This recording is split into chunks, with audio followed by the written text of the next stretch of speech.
and Craig Smoak. ESPN, Fox, Barstool, and also has been with us when it comes to breaking down things that I'm not smart enough to know and maybe sometimes don't want to know enough about. But Dan Lust at Sports Law Lust on Twitter does a great job. And this week, of course, with Virginia and Tennessee going at the NCAA and more. Dan, thank you for your time with Craig and myself as well. So was this the gauntlet thrown down at the NCAA with what we saw yesterday? Yeah, I mean, I'll say this. I think we've been waiting for this lawsuit in the legal industry for maybe a year or two. I'm not surprised that it's a school like Tennessee to do it, a Power 5 SEC school. I am surprised it took this long, but yes, it's a big shot across the bow and one with ramifications across the country. So Danny White coming out very strong, their athletic director, letting it be known that they are ready for a fight. So can you kind of just break down in simpler terms for those not up on all the legal battles ongoing with the NCAA, just what this particular one represents and what kind of, I guess, things could come as a result of this potential lawsuit and this battle? Yeah, at a really high level, and I'll you guys know I'm a sports law professor, so I got to give you a little bit of history as we back this up. Sure.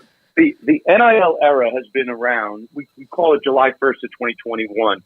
Since that time, you can maybe count 1-2 NIL punishments, and that was Miami women's basketball. That was like a year ago, and then nothing really else until this past month when you have the punishment announced for Florida State, that negotiated resolution. It becomes public. Florida football's investigation, and then Tennessee football.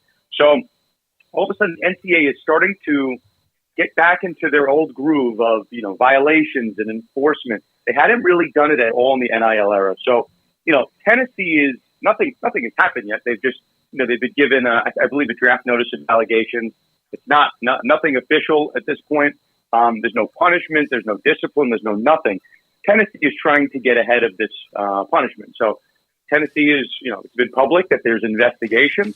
And for purposes of this lawsuit, Tennessee's attorney general is basically saying, we want to declare that the NCAA doesn't have the power to enforce their NIL rights because it's violative of antitrust law.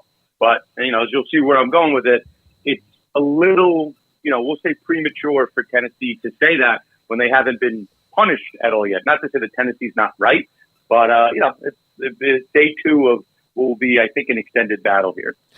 So does this blow the door open if the NCAA can't win this, and this could be tied up forever? I don't know, but it's almost like we've discussed this. You're almost like getting numb to all of this back and forth, but nothing ever seems to happen. Could this blow the doors off the NCAA or not? It could. I mean, there's a couple cases pointed at the NCAA. I think everyone assumes the NCAA will lose these cases because they've had such a poor track record in court. I mean, if Tennessee wins, and I'd say this isn't necessarily winning the case all the way at the end of the line, but right now they're seeking a preliminary injunction to basically stop the NCAA's enforcement of any type of punishment. So if they win that, you'll see this exact case happening across the country. So, yeah, it certainly could have that. But, in order to get a temporary restraining order, permanent injunction, anything like that, you have to show some degree of harm. And I'm not quite sure Tennessee has it yet. Not that they won't, right? But it's not quite there. So we'll see. There's the transfer case against the NCAA. There's back payment. That's the House v. NCAA case in California. There's the unionization case. There's Dartmouth basketball. We got a lot of arrows pointed at the NCAA, so I really think any one of these could really be the house of cards. Dan, there's so many things that you just pointed out. Just kind of how do you view the NCAA's position? I'm not sure that you put yourself in their shoes all that much, but obviously there's self-preservation, and there's this model that's been around for forever, but taking lawsuit after lawsuit after lawsuit and loss after loss after loss. I mean, just how long can that possibly go on? And what are they trying to ultimately gain? I guess, is it just hoping that someday some politician's finally going to go, all right, you guys, here's your NIL legislation. Is that really the only option in front of them at the moment? I think that's the best option. I think you've described it pretty well. I mean, I guess twofold. The NCAA for, the last couple decades, the main thing they were known for, right, was really enforcing and trying to protect amateurism. And they haven't done that for 3 years. So you have a lot of people on the sideline saying the NCAA is doing nothing. They're not enforcing this landscape. So, not quite sure what they're doing here. Anybody can negotiate, the $1 billion March Madness deal, right? You don't just need the NCAA for that. What is the NCAA's role in football? Is it better served without them? So I think the NCAA was trying to assert their some type of power here, but obviously that doesn't really look good in light of Tennessee's lawsuit. I think you're right that if the NCAA keeps losing these cases, there's going to be no NCAA left. And we're talking about the NCAA's power, but there's a couple cases that are seeking like billions of dollars in back pay from the NCAA for the illegality of not allowing athletes to make money prior to July of 21. So there's the power element, the money element, and if you strip those two things away, what does the NCAA have? And I think to your point, which is a good one, federal law that kind of carves out some antitrust protection and gets rid of the state-by-state approach. I think it's helpful to the NCAA, but the toothpaste's kind of out of the bag now, and any one of these cases really could derail the NCAA. So, I think it's a ticking time bomb at this point, even with the federal law. Dan, this might be a dumb question, but if it is, I don't know the answer. We hear about this next level of football, that the possibility is that there's this upper division that even Baker has mentioned, Charlie Baker of the NCAA, whether or not that ever happens or not. Is there any chance at all that if 32 teams or how many it is try to separate from what is FBS, that those remaining in the FBS could sue them? Could sue who? Could sue the NCAA? Could sue the group that's trying to break away, because we've seen, there's the FCS, there's the FBS. We've seen Oregon State and Washington State left out, and that's more of a conference thing. But there's nothing else legally that could prevent those schools from moving up to their own division, is there? Not quite. I mean, I don't want to say no, because there's a lot of business deals, there's television deals. So we've seen lawsuits when one school is trying to leave a conference, one going on right now with Florida State and the ACC. There are some legal hurdles, but I guess the larger question that I've gotten asked on Twitter a lot, is there anything stopping, the SEC or one of these conferences from leaving the NCAA? The answer to that is no. I mean, you have to worry about unwinding business contracts and whatnot. But legally, these conferences don't have to be a part of the NCAA. And I think this Baker proposal that you're referencing is, I think, the NCAA's way to say, listen, the haves and the have-nots, and I think I've talked to you guys about this before, but the haves, they can kind of create this elite level of the NCAA. They can make their own rules. And those that don't, care about making their own rules, they can sit back and be under, would be a traditional NCAA realm. Is there any lawsuit that could result from splintering of those two factions?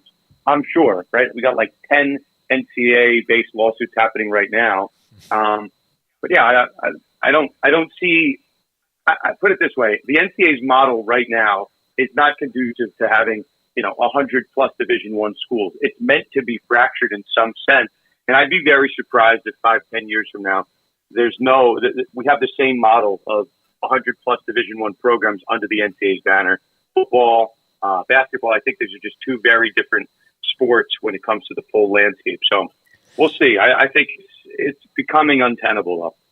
Dan, as you mentioned, you got a lot of topics on your plate right now. I was curious of what percentage of those are having to do with Florida State and the ACC, and folks wanted to try and figure out how this part of the equation will work out ultimately.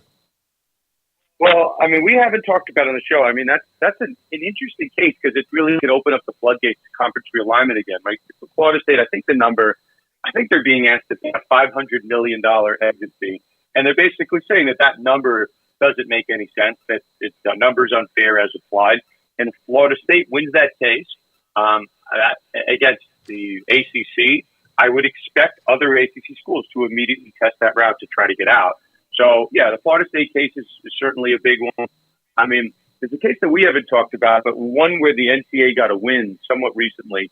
Two kids from the Overtime Elite League played in Overtime Elite and then tried to go to the NCAA. The NCAA said, we want to make our rules. We don't want to allow kids that went pro before they came here.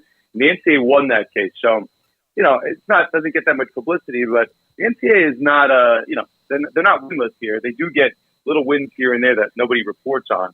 But yeah, I'm paying attention to all elements of the landscape. I guess my last question, and I brought this up, if the NCAA had not been so stubborn, maybe they had good intentions, or maybe they just wanted to make sure they got all the money and athletes got none of it. But when O'Bannon and then Alston and all that started, had they been more proactive, Dan, let's just say 1995, would they be in the position they are today, or they still would have eventually lost a lot of what they had?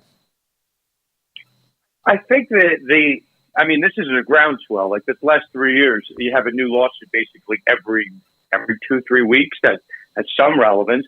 I think you bring up O'Bannon, I think purposefully. California is where all this started. That's where fair play to play, the actual law that started the NIL era, came about. So I think it was a response to the NCAA not doing anything, like eliminating the video game instead of paying college athletes. So it's not just that they chose not to pay athletes. It's almost that they went the other way despite cases on point that were pro players. So I think the NCAA's handling was just trying to kick the can down the road, and now, can is kind of revolting, and they're multiplying. Yeah, I'm not quite sure the exit strategy for them at this point. I've used it as an example that drill in football called bull in the ring. When one guy's in the middle and there's a bunch of players around him and he's getting hit from different directions, that's kind of what it reminds me of. Dan, it's been too long since we had you on. You're really very good. I saw where you were honored among a few places, mentioned you as a top sports law attorney to go to. Thanks so much for your time. I'm glad you're doing well. My pleasure, guys. Anytime. Dan Lust, Sports Law Lust on Twitter, and giving us just a little bit of his opinion and also some legal insight when it